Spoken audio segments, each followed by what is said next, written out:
She spent 26 years being told she was the problem. Then she walked into her own wedding and watched her mother get escorted out by armed security. 200 guests, her mother's 3 sisters, and not one of them lifted a finger to help. Tonight you are going to hear 3 stories where the narcissist parent finally hit a wall they could not gaslight their way through.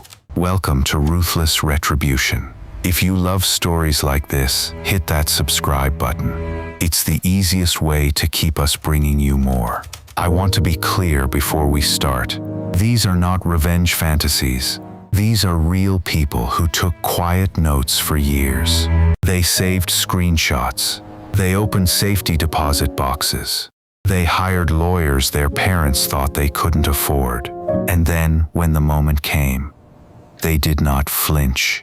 A narcissist parent has one job: stay in control of the family story. They decide who is the golden child. They decide who is the scapegoat. They decide whose birthday matters and whose graduation gets ruined. And for a long time that works for them. It works because the kids are small and scared and trying to earn love that was never going to come. But here is the thing nobody tells you about.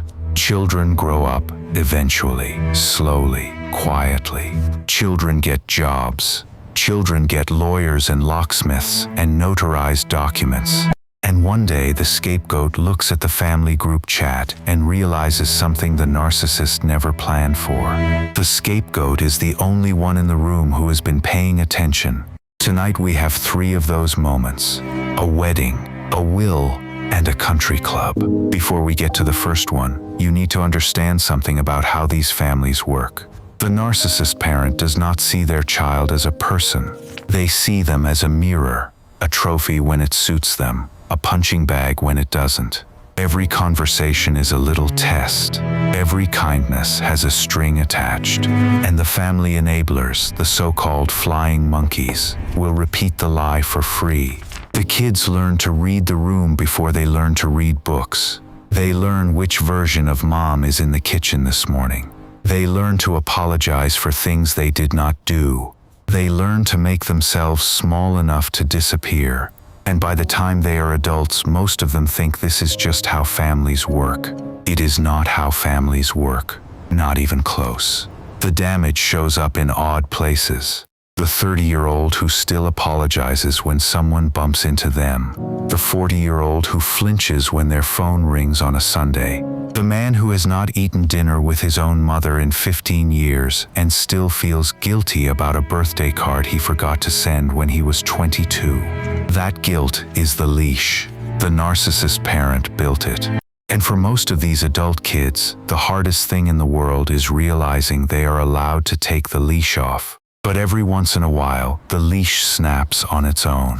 Something happens that is so obvious, so undeniable, that even the most loyal flying monkey in the family cannot pretend anymore.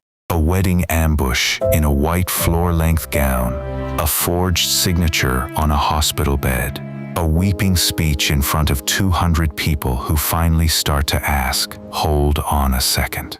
When that snap happens, the adult child has a choice: slip the leash back on for one more decade of peace, or take the leash, hand over hand, and start pulling. Tonight, 3 of them pulled, and what came out the other end was not just freedom, it was consequence. Real, documented, courtroom-stamped consequence. The kind narcissist parents spend their whole lives believing will never reach them. These are those moments. The first story begins on a Tuesday afternoon, 11 months before the wedding. The OP, a woman in her late 20s, is sitting in her fiancé's apartment with a binder in her lap.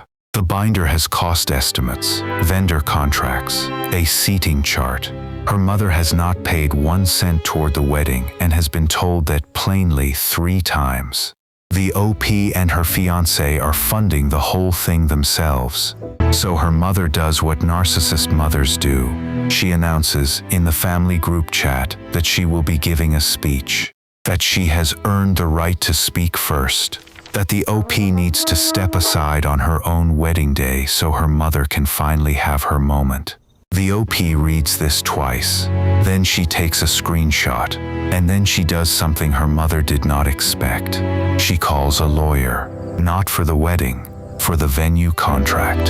She has the contract amended so that she and her fiancé are the only signatories with authority over admittance.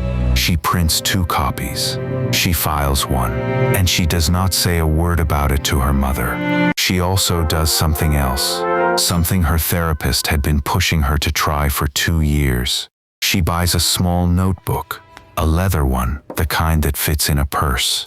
And every time her mother does something controlling, manipulative, or cruel between then and the wedding, she writes it down. Date, time, direct quote when possible, witnesses, if any.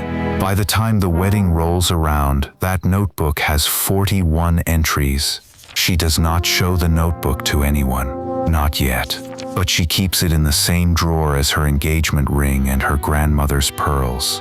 The months pass.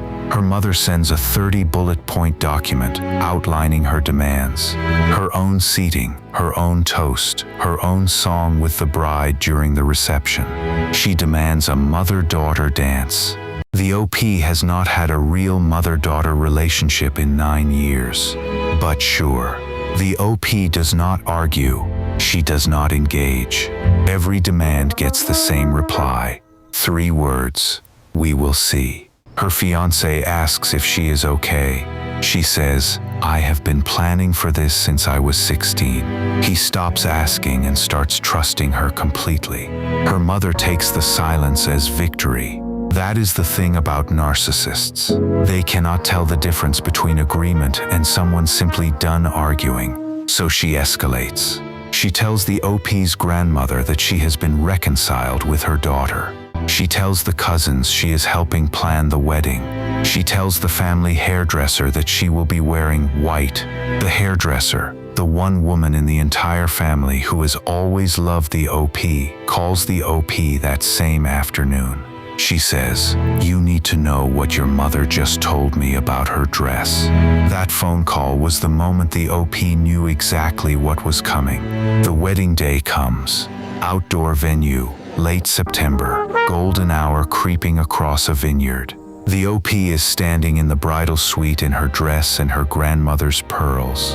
Her mother walks in 20 minutes before the ceremony, not in the modest navy dress they had agreed on, but in a white floor-length gown. With a veil. The OP says nothing. She nods. She picks up her phone and sends one text. 2 words to the head of venue security. Now please proceed. By the time the ceremony begins, the OP's mother is in the parking lot. 2 security guards. 1 in front, 1 behind. Her 3 sisters, the ones who have spent decades enabling everything, are sitting in the 3rd row watching it happen through the window. None of them stand up. None of them call out. The youngest sister, the one who was supposed to be loyal, makes eye contact with the OP and gives a small, almost invisible nod. That nod was the moment the family flipped. The OP walks down the aisle. The ceremony goes off without a hitch. The reception is joyful. There is no mother of the bride speech. There is no white dress photobomb. There is, however, a 3-minute toast from the OP's youngest aunt, who stands up and tells the room that she is sorry. Sorry to her niece for 40 years of looking the other way. The OP's father-in-law cries. 200 people clap. The mother spends the next 6 weeks calling everyone she knows. She tells them the OP threw her out for no reason. She tells them the OP was always dramatic. She tells them the white dress was a coincidence. And here is the thing she did not count on. The OP had texted that 30 bullet point demand list to every single one of her aunts the night before the wedding, with the screenshots, with the video of the dress fitting where her mother had specifically agreed to navy. She also sent the notebook, all 41 entries, scanned, dated, page by page, to every aunt, every cousin, every old family friend who had ever scolded her for not calling her mother more often. The notebook ended a 30-year campaign in a single afternoon. By the time the calls went out, every relative had already seen the receipts. The flying monkeys were grounded. Her mother now sits at home alone on Sundays. Her sisters call the OP, not her. The youngest aunt has the OP and her husband over for Thanksgiving every year now. The grandfather, who had spent 40 years quietly enabling the abuse, called the OP one night that December and apologized for 9 specific things. He listed them. He cried. The OP forgave him. She has not forgiven her mother. And 6 months after the wedding, the OP's father, the one who had spent 30 years apologizing for his wife, filed for divorce papers. He moved into a small apartment closer to the OP. He started seeing a counselor. He calls his daughter every Sunday afternoon at 3. The mother, the architect of 40 years of family suffering, did not see any of it coming. She still hasn't apologized. The OP is no longer waiting, but that revenge was nothing compared to what came next. Story 2 starts in a hospital room. A man in his early 30s, the OP, is sitting next to his grandfather. His grandfather is dying. The grandfather has for many years been the one stable adult in the OP's life. The man who taught him to fish. The man who paid for college when the OP's narcissist mother refused. The man who told him when he was 16, "You are not the problem in this family." The OP needs you to understand something about his mother before this story can hit the way it should. She was the kind of woman who, when the OP was 8, threw away his pet hamster while he was at school because the cage smelled. She was the kind of woman who, when the OP got a full scholarship to a state college at 17, told the local paper that the photo they took of him was unflattering to her. She was the kind of woman who every Christmas gave her son socks and gave her son's golden child older brother a new car. 3 years in a row, and the grandfather had watched all of it. He had watched, and he had felt guilty, and he had quietly built a fortune over 40 years that he had decided, somewhere around the time the OP turned 21, was going to make all of it right. The grandfather has a will. He has had it for a long time. The OP knows what is in it because he was there when his grandfather signed it. The lake house, the retirement accounts, a small business interest worth around $340,000. All of it, going to the OP. Not to the OP's mother, who had drained her own father's savings twice in the 80s and once in the 90s. Not to the golden child brother, who had not visited the grandfather in 11 years. The OP is the only one, and his grandfather wanted it that way. 3 days before the grandfather dies, the OP's mother shows up at the hospital with the OP's brother and a man in a suit. She introduces him as a notary. She tells the nurses that her father wants to update his will. The grandfather is on morphine. His eyes are closed. He has not formed a coherent sentence in 16 hours. The OP is not in the room because his mother had asked him to go pick up coffee. The new will is signed. The grandfather is guided through the signature. The notary stamps it. The man in the suit hands her a copy. By the time the OP gets back with the coffee, the room smells different. His mother has the look she gets when she has won. His brother will not meet his eyes. The OP feels the air change. He does not say anything. He sits down in the chair next to his grandfather. He holds his grandfather's hand. The grandfather, somewhere far down inside, squeezes back.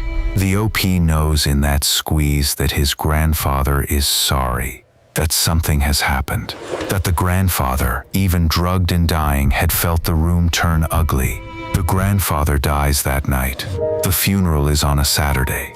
The will is read on a Tuesday. The OP sits in the lawyer's office and listens as the new will is read aloud. Lake house, to the brother. Retirement accounts, to the mother.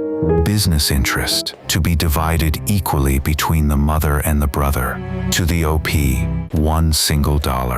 As a token, his mother smiles across the table. His brother stares at the carpet. The lawyer asks if there are any questions. The OP says, 1. He asks the lawyer to confirm the notary's name. The lawyer reads it. The OP writes it down. He says thank you. He stands up. He walks out. What his mother does not know is that 2 years before the grandfather got sick, the OP and his grandfather had visited a different lawyer, a real one. They had executed a new will. They had filed it with the county. They had locked an original notarized copy in a safety deposit box at a bank his mother did not know about. The OP has the key in his jacket pocket right now. The grandfather had also done one more thing, something he had told the OP about over a fishing trip on the lake the summer before he died. He had hired a private investigator, a semi-retired one, an old college friend's son. He had paid the investigator to keep an eye on the OP's mother for 6 months, to document her movements, her phone records, her financial transactions, because the grandfather knew, with the certainty of a man who had been raising a narcissist for 57 years, that she was going to try something. The grandfather wanted his grandson armed when she did. The OP has the investigator's report in a folder in his car. He drives to the bank. He opens the box. He pulls out the document. He drives to a probate attorney his grandfather had recommended in writing in case this exact thing happened. He puts the will on her desk. He puts the investigator's report next to it. He sits down. He says, "My grandfather knew this was going to happen." The probate attorney files within 48 hours. The fraudulent will, the one signed in the hospital room, is voided in 3 weeks. The notary is investigated for malpractice and loses his commission. The OP's brother is named in the civil suit. The OP's mother is named twice, once for fraud and once for elder financial abuse. The investigator's report, it turns out, contained one detail nobody had expected. Phone records showing the OP's mother had called the notary twice in the week before the hospital signing. The notary, when interviewed by the state bar, admitted he had been paid $4,000 in cash for the visit. He gave a sworn statement. He named the OP's mother as the person who had hired him. He named the OP's brother as the person who had picked him up and driven him to the hospital. The state attorney general's office picked up the case 3 weeks after the civil ruling. Criminal charges were filed in the spring. The OP's mother took a plea to avoid prison, 18 months of probation, a felony conviction on her record, a bar from any executor or fiduciary role for life. The lake house comes to the OP. The retirement accounts come to the OP. The $340,000 business interest comes to the OP. And the kicker, the beautiful kicker, is the legal fee award the judge tacks on, $86,000, to be paid by the mother and the brother jointly. The brother declares bankruptcy 6 months later. The mother sells her own house to cover her share. The OP uses the lake house exactly the way his grandfather wanted. He takes his own future kids there in the summer. The mother is not welcome. She has tried twice to reconcile, once through a letter, once through a third cousin. The OP responds the same way both times, with 3 short words. "Pay it back first, mother." He has not heard from her since. The brother, 2 years out of bankruptcy, sent the OP a check last Christmas for $2,000. The check came with no note. The OP cashed it. He did not respond. He is still not responding. The lake house, by the way, has a small wooden plaque now. The OP nailed it above the front door the spring after he inherited it. It has his grandfather's name on it, the dates of his life, and one short line underneath, taken from a note the grandfather had written to him when he was 19. "Be the one who pays attention to everything." The OP reads that plaque every morning when he opens the door to drink his coffee on the porch. He says it has not gotten old yet. But here is what makes the story land. The OP's grandfather, in his real will, left the OP one extra thing: a handwritten letter. The OP has it framed in his living room. The letter is short. It says, "You were never the problem. You were the only one paying attention. Use this money to build the life I should have given your mother before I made her this way years ago. Karma does not always come fast, but when it comes documented. The third story does not start with a betrayal. It starts with a country club. The OP is a man in his mid-30s. His father is a long-standing member of an exclusive country club in a wealthy suburb. His father has spent 40 years building a reputation in that town as a devoted family man. He coaches youth sports. He sits on the membership committee. He gives a long, weepy speech every Father's Day at the brunch buffet about how proud he is of his son. His son, the OP, has not spoken to him in 4 years. The reason is simple and ugly. The OP grew up under a father who beat him with a belt for getting B+s. A father who pulled the family car over on the side of the highway and left the OP on the shoulder for 2 hours when he was 9. A father who, on the OP's wedding day, told the OP's wife that she was settling. The OP went no contact at 31. He moved 2 states away. He blocked his father on every channel. He did not explain himself to anyone. He did, however, do one quiet thing. He started therapy. Twice a week, for 3 years. He wrote letters he never sent. He did the slow, brutal work of figuring out which of his own reflexes were his and which were the father's voice still living in his head. He told his wife everything. He apologized to her more than once for the times the father's voice had come out of his own mouth. She forgave him. They started a small family. They built a life on purpose, brick by brick, 3 states away from the suburb that had raised him. The father did not know any of this. The father had a different story. The father had a story to tell about why his son was missing, and he told it everywhere. He told the country club that his son had developed mental health issues lately. He told the youth sports parents that his son had been brainwashed by his daughter-in-law. He told the membership committee that he was a brave father, suffering quietly, holding out hope. He cried at fundraisers. He used the OP's childhood photos. He had one prop he used at every Father's Day brunch. A small framed photo of the OP at 11, holding up a fish from a summer trip. The father would set it at his place at the table, dab his eyes with a linen napkin, and tell the room that he just wanted his boy back. The room would soften. The room would clap. The bill for his brunch would, half the time, be quietly picked up by someone else. For 4 years, this worked. The country club rallied around him. He was nominated for the board. People sent him sympathy cards on Father's Day. And then a woman moved to town. A woman who had grown up next door to the OP. She had watched, through her bedroom window, the kind of childhood the OP actually had. She had heard the screaming through the walls in 1998.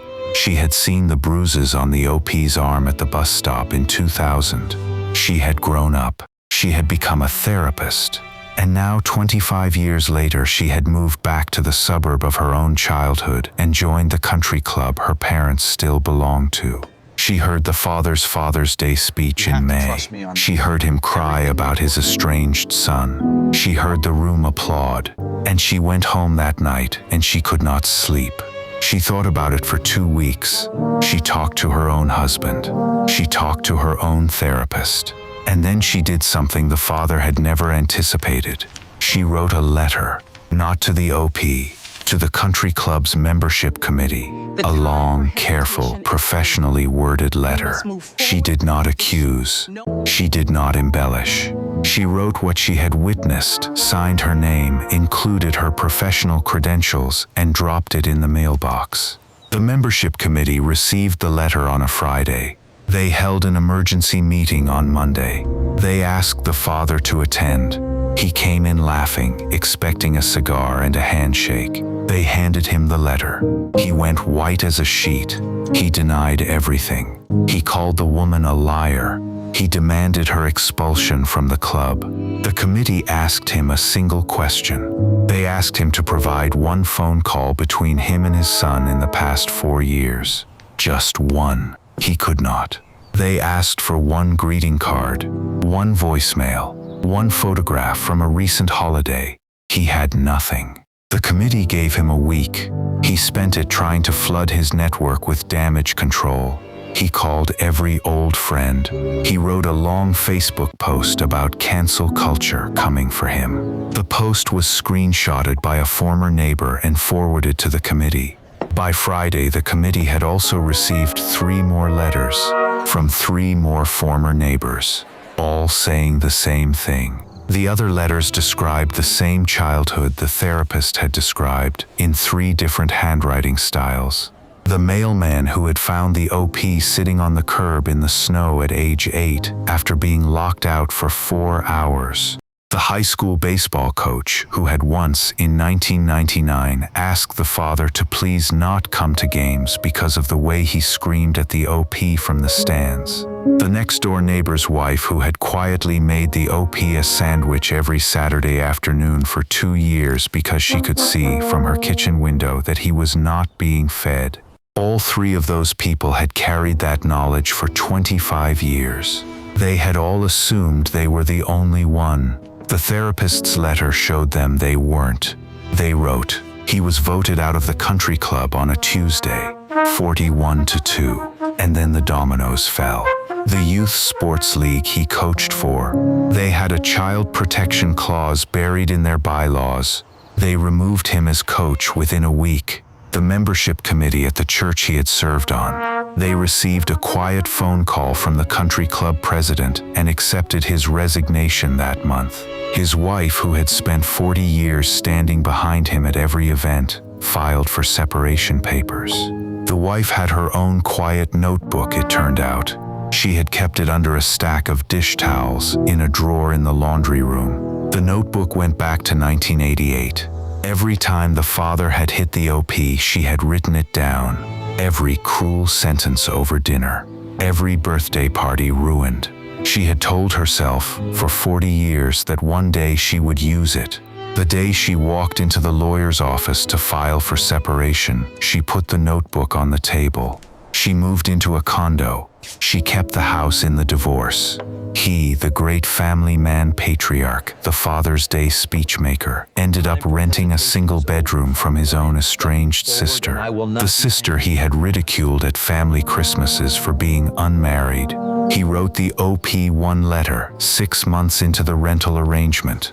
The letter said he had been wrong. The letter said he wanted to make amends. The letter said he understood now. The OP read it once. He folded it back into the envelope. He put it in a kitchen drawer. He has not opened it again. He did not respond. He did not need to. The country club, the youth league, the church, the wife, the sister, the suburb, every single piece of the empire his father had built on his son's childhood was gone. Not because the OP had done anything, because the OP had simply stopped pretending. And without his son's silence, the father could not survive. That is the thing about narcissist parents that they never quite understand. They are not the sun. They are the moon. They have no light of their own. Every speech, every Father's Day brunch, every weepy story about the brave parent of the difficult child, every bit of it is reflected light from the kid they were quietly destroying. The day the kid stops reflecting, the moon goes dark in plain sight. The OP, by the way, had no idea any of this had happened until almost a year later. The therapist had not contacted him.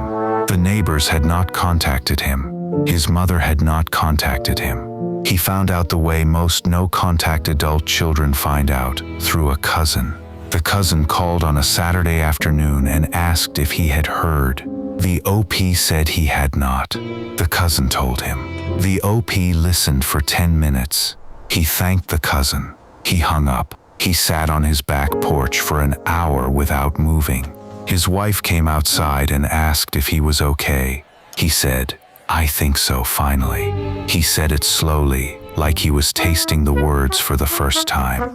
They had 2 glasses of wine on the porch that night. They watched their kids run around the yard. They did not talk about the father again. They did not need to. 3 stories. 3 weddings, wills, and reputations. 3 parents who spent decades being the loudest voice in the room. And 3 children who, in the end, did not need to be loud at all. They just needed receipts. They needed paperwork. They needed one quiet text message to security. And they needed the patience to wait until the moment was right. What ties them together is not the size of the win. It is the preparation. The OP at the wedding had spent 11 months sewing a careful trap, and that trap closed in a single text message. The OP at the hospital had spent 2 years executing a real will and hiring an investigator, and his grandfather's foresight cashed in a courtroom 4 months after the funeral. The OP at the country club did nothing at all. He had simply built a real life in another state, and that real life, 4 years later, refused to back up his father's lies. The narcissist parent in each story was operating on a story they had told themselves for decades. The adult child was operating on facts. Facts always win in the end. They just take longer to arrive than the lies do. If you grew up in a house like this, the lesson is not to plot revenge. The lesson is to start documenting now. Save the screenshots. Save the voicemails. Get the wills filed with the county, not the kitchen drawer. Tell one person you trust where the safety deposit box is. Build a life so far from theirs that even their own friends cannot find you. Because karma does not work on a schedule, but it always comes due eventually. And the people who paid attention quietly are the ones who collect. The other lesson, the harder one, is that none of these adult children did this for the satisfaction. None of them wanted to drag their parent through court. None of them wanted to watch a family fall apart in real time. They did it because the alternative was letting the lie keep running for another generation. The OP at the wedding did it so her own future daughters would never sit in a bridal suite watching their grandmother walk in wearing white. The OP at the hospital did it so his future kids would inherit something more than a folded-up rage. The OP at the country club did it so his children would never grow up next to a man who screamed at boys in dugouts. The win was never the point. The next generation was always the point. That is what makes a quiet revenge land. Not the courtroom, not the security guards, not the country club ballot. The quiet revenge lands when a 35-year-old man sits on his back porch on a Saturday afternoon watching his own children run around a yard he bought with money his grandfather left him and realizes that the cycle his mother started, the cycle his grandmother started, the cycle that has been running in his family for 5 generations ends with him. Not because he is angry, because he has decided, very calmly, that it does. 3 children, 3 notebooks, 3 patient decades, and 3 parents who finally, at the end of their lives, found themselves alone with the story they had spent everything to protect. The story doesn't sound the way they want it to anymore. The story belongs to the children now. And the children, after all these years, are finally telling it the way it actually happened. Thanks for watching Ruthless Retribution. If this story was worth your time, drop a like and hit subscribe. It genuinely helps us grow. See you in the next one.